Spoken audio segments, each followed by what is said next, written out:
Will the Flyers win another game the rest of this season? That is the new question, folks, as the Flyers drop their 11th straight game to the Buffalo Sabres 6-3. And it just keeps getting worse. Like, you're at the basement at this point with this Flyers team. They're finding their way to dig below the basement. You're getting to the dungeon at this point. You're probably getting close to digging towards the center of the earth where all the lava is. You're getting to that core of the earth. That's how low you're getting.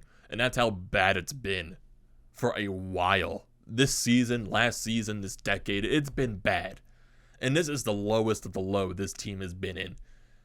A 10-game losing streak earlier in the season, and another 10-game losing streak now turned into an 11-game losing streak right at the halfway point of the season. This game right here, this game against the Buffalo Sabres, marks the exact halfway point of the season. They got two 10-game losing streaks before the halfway point of the season. My God. My God. And they're the first team since the 2010-2011 Colorado Avalanche to have two separate 10-game losing streaks in a season. Yeah. Yeah, that sounds about right. It sounds bad. It sounds really bad. It just keeps getting worse. It really does. It's getting to the downright part where it's embarrassing and laughable. It's just like, I don't expect this team to win any game they go into. I expect them to lose because that's just how bad they are. It really is. But before we get into all of the nonsense from this Flyers game and just in general, what's going on, everyone? Welcome back to TTP Sports. And before we get into this Flyers 11th straight loss to the Buffalo Sabres, the most important thing you can do is hit that subscribe button. I will greatly appreciate that. So if you're a new viewer looking to join the channel, definitely hit that sub button if you're looking for all the latest Philadelphia sports news, recaps, and events. Also, if you are a current viewer of the channel, I'm grateful for you being here as always and looking to continue that down the road. And if you're looking for a ticket for an upcoming event, sporting event, concert, whatever you can think of, use the code TTPSPORTS down below for $20 off your first purchase at SeatGeek. So if you're looking for tickets to an NHL game, NFL playoffs, basketball, baseball, hopefully when that returns, definitely utilize the code SeatGeek. Well, not the code SeatGeek, the code TTPSPORTS on SeatGeek, taking that $20 off, basically eliminating the fees, and you can use that $20 for a purchase towards a soda and a food item. That basically is what that total is at today's sporting events. So yeah, free $20 right there for you. Definitely utilize the code TTPSPORTS at SeatGeek right now. Getting into the business, like I discussed, 11 straight losses. Flyers lose to the Buffalo Sabres 6-3. Yeah, didn't think it can get this bad, but it has. Buffalo, a team that's been a train wreck in this league for over a decade at this point, they're pushing 11 straight seasons without making the playoffs. And you lost to them. Yeah, as you're just moving your way down the standings. And there was a graphic earlier in the game as well, right after Buffalo scored their first goal. And they scored early in this game, Jeff Skinner, but basically a minute and a half into this game. The Flyers were like, 2-17 and something when they go down 1-0 early, or just 1-0 in general when they allow the first goal of the game. I have to find that tweet actually because I posted it myself for BrodesMedia. Definitely go check out BrodesMedia on Twitter. But yeah, if you look at the other teams that surrounded the Flyers in that standpoint, just like the other teams that have bad records after allowing the first goal, if this Twitter feed would like to load. Okay, so the Flyers record when allowing the first goal of the game, they're 2-17-3. So now after this game, they're 2-18-3. That's the second worst in the National Hockey League. And look at the teams that are around them. The worst team, the Montreal Canadiens, they're 2-21-3. The Ottawa Senators, who are in third, well, they've allowed, the third worst record. They are 3-15-2. And the Arizona Coyotes, who are 4-18-2. What does that describe to you? That the Flyers are as bad as these bottom feeder teams in the league with the way they're playing this year? Yeah, I can definitely say that. They're definitely as bad as those bottom feeder teams. They shouldn't be this bad, but the way they're playing and the way the season has gone, they are. I'm not proud of saying that. I'm not proud of admitting that, but hey, you have to admit that because they are. And it's getting worse probably at this point because when you look at the upcoming schedule, Are you even confident in the Flyers' ability to win an upcoming game? Like, are you? Are you? Are you? If you say you're confident in this team winning any of their upcoming games, you are crazy.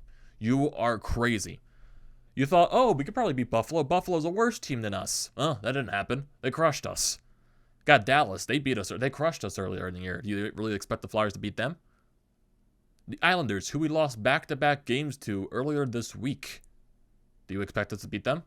Probably not. The Los Angeles Kings, we have 3 days off in between the Islanders and the Kings game. The Kings spanked us earlier in the year, too. Do you expect us to beat the Kings? No. Winnipeg, Detroit, Pittsburgh, Washington, Carolina, St. No.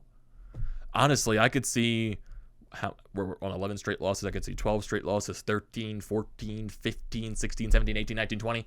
They're eventually going to win a game. Like, let's be real here. Yes, they are eventually going to win a game. No team goes the rest of the season without winning at least one or couple of games. I'm not saying the Flyers are only going to win a couple of games the rest of the season. They're going to at least win like 5 to 10 more. At least. Like, they have to at this point. But it's really bad because it's gotten to that point where you're just not confident in this team winning one game. It just is. It's getting to that point. Oh, it's gotten to that point, actually. Not getting, because we are already at that standpoint. But just keeps getting worse. Just keeps on getting worse. I don't know what you do after this game. I don't know how I know everything involved in this is not Mike Yo's fault. I don't know how Mike Yo keeps his job.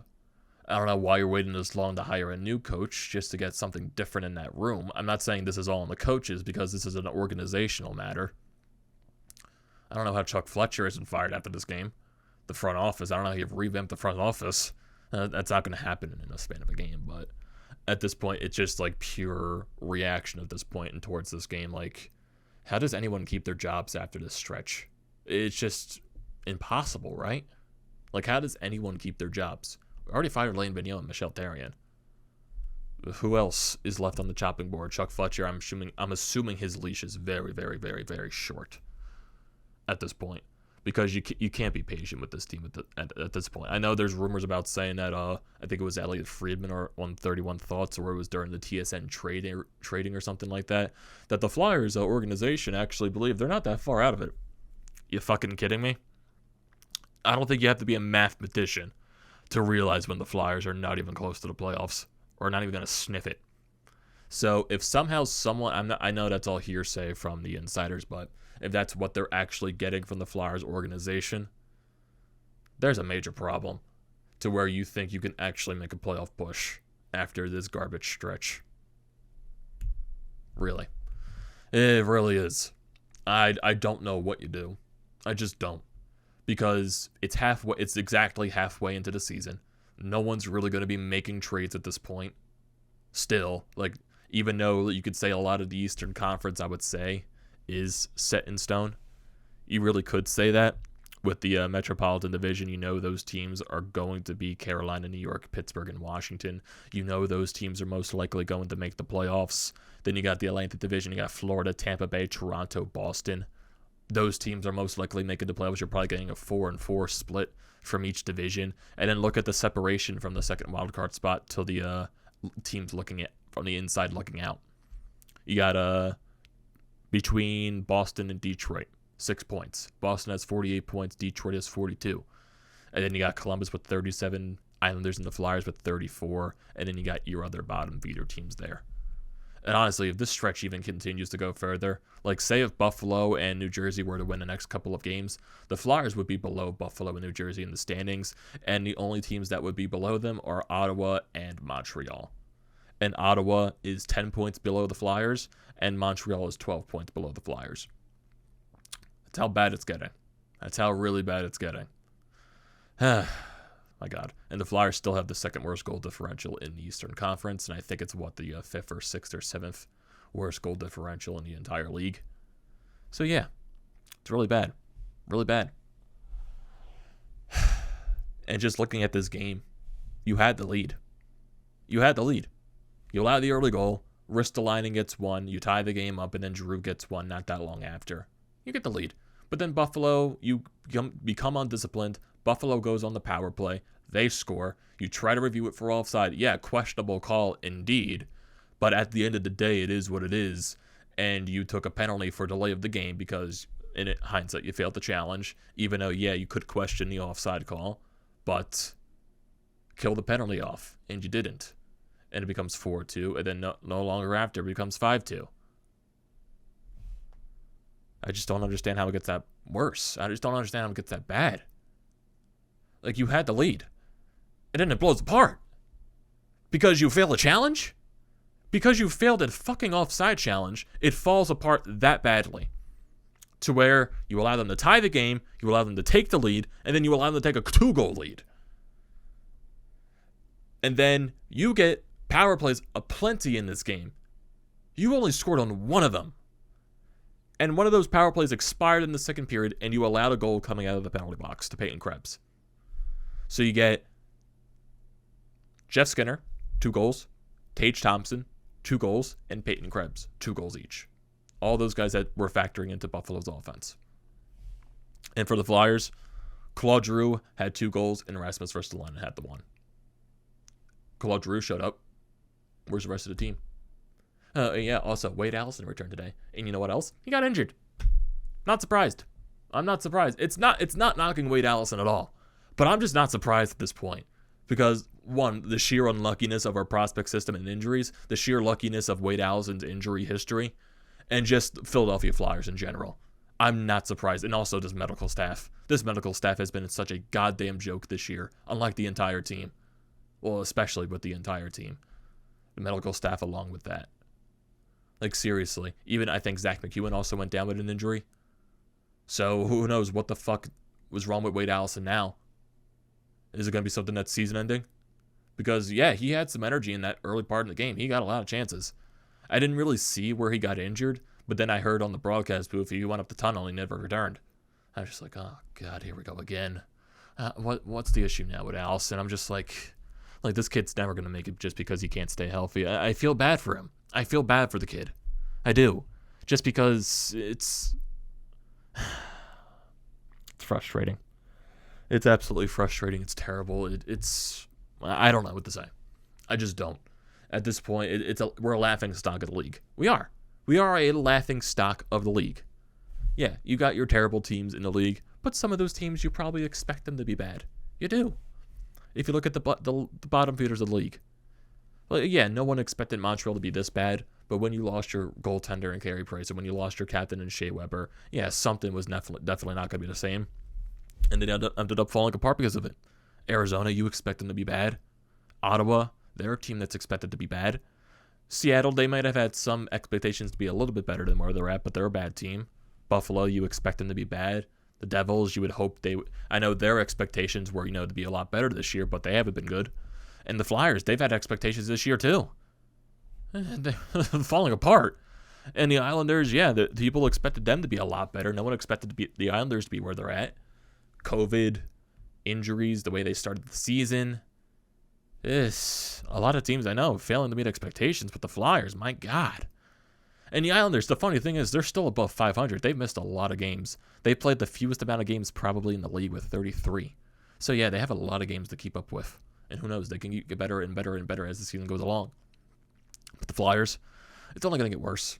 It's only going to get worse. It's not going to get better. It really isn't. Sooner or later, we're getting closer and closer towards when Claude Giroux is going to get traded. When everyone at the trade deadline, you're selling, you're getting assets back, and trying to do something. It's all it's going to be. Because there's nothing with this team. It's just getting worse and worse as they continue to fall off the rail. They're probably completely off the rail at this point. But it just continues. They find ways to get further and further off of it, when they are already off that rail. It's a joke. It's a joke. It really is. We are living in an endless nightmare watching this Philadelphia Flyers team. It really is. Like I said, I don't expect them to win any of their upcoming games. We expected them to beat Buffalo. Didn't happen. I don't expect them to beat Dallas. I don't expect them to beat the Islanders. I don't expect them to beat the Kings. Going into February, not the Jets, not the Red Wings, not Pittsburgh, not the Capitals, not the Hurricanes, not the Blues, not the Capitals again. It's just the rest of the schedule. Yeah, they're going to win their games. They're eventually going to find something there to win a game. But then it's just going to go back to the same old stuff because that's just how bad this team is. That at the end of the day, this team is just not bad. No. What the hell are you saying? This team is bad. I was only going to say this team's not bad, blah, blah, blah, blah, blah. And it's just like at this point I'm fumbling over my words because I have no idea what to say about this team. Because we've said all we could at this point. But they find new ways. They do. At this point, we're all just frustrated. We are. And we're angry, frustrated. We want something to happen. We want change to happen. I have no idea when that's going to happen, but something does need to happen. It really does, because it's just going to keep getting worse. It really is. So, that's going to do it for this recap, everyone. What are your thoughts on this game? What are your thoughts on the Flyers in general? Don't forget to leave those comments and thoughts down in the comment section below, as always. Also, don't forget to drop a like on this video. Don't forget to check out the Panel Lines, which I'm a part of. Their links are down in the description below. Also, don't forget to check out the links to BrodesMedia, the Flyer.pod merch website, and also Flyers Nitty Gritty. All that good stuff is down in the description below. And like I said at the beginning of the video, the most important thing you can do is hit that sub button, and also use the code TTPSPORTS for $20 off your first purchase at SeatGeek. And I will see you next time.